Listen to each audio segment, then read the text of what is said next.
Veterano registrado Tina Rihun Ruacia, Leo Rihun Sanulo Reston Lima, Maximona Pensão, o seu governo.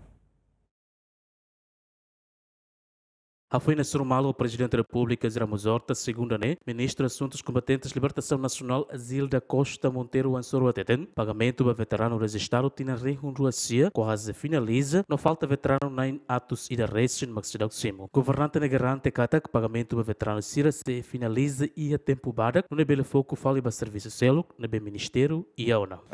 Pagamento agora. Pronto, então você acompanha, né? Mas lá forma não sabe bem, não, né? Né, Rai, né? Começa mamuk. Né, bem.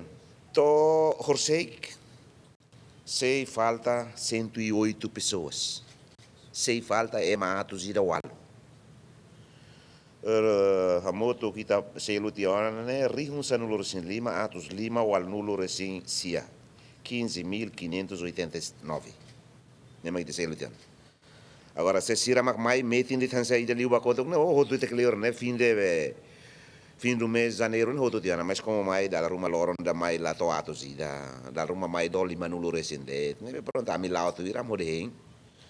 E manin loron hiraktan, e hanene falta de 1%. Né? Becar se sira mais na fatina, se selo ida ne tohoto para olhar o processo selo.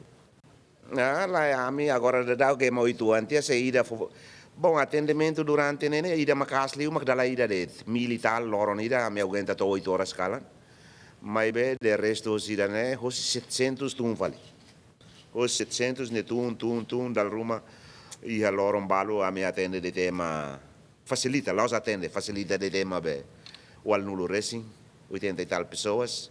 Ora tu nebe nini número makela o ela 108 pessoas. Maka sila.